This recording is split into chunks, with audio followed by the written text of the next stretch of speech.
غير قانوني.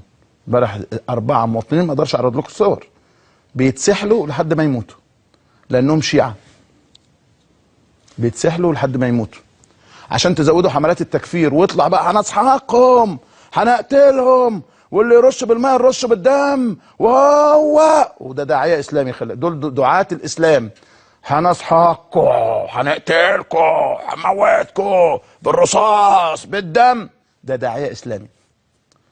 والله لو عشتوا دقيقه ايام سيدنا النبي عليه الصلاه والسلام، لو عشتوا دقيقه بس ايام سيدنا النبي عليه الصلاه والسلام، او لو شفتوه دقيقه كنتوا تتعلموا الخلق، تتعلموا الاحترام، تتعلموا الانضباط، تتعلموا الادب، تتعلموا تتكلموا مع الناس ازاي.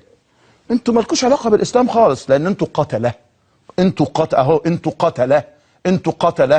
انتوا قتلتوا الناس في اسيوط، قتلتوا اكتر من 180 وفي قول 118 في اسيوط واعترفتوا بالقتل ده. قتلتوا الناس عند ابواب الاتحاديه، اعترفتوا بالقتل ده. قتلتوا الناس في الشوارع وقتلتوا الصحفيين وقتلتوا رئيس الجمهوريه الاسبق وقتلتوا وعملتوا حاجات كتيره جدا. اوعى حد فيكم يكلمني باسم الاسلام. اوعى.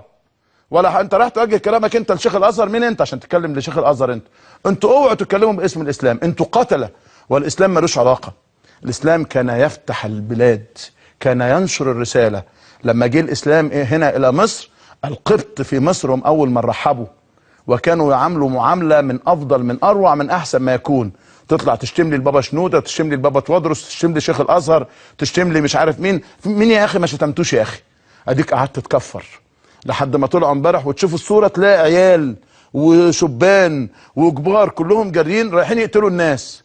ليه؟ على فكره هو قايل لا اله الا الله محمد رسول الله. الشيعي اللي اتقتل ده هو بيقول كده، بيقول لا اله الا الله محمد رسول الله. اذا كنت بتتكلم على الاسلام، اذا كان مختلف مع، بقول لكم لو ملحد كمان شوفوا قد ايه.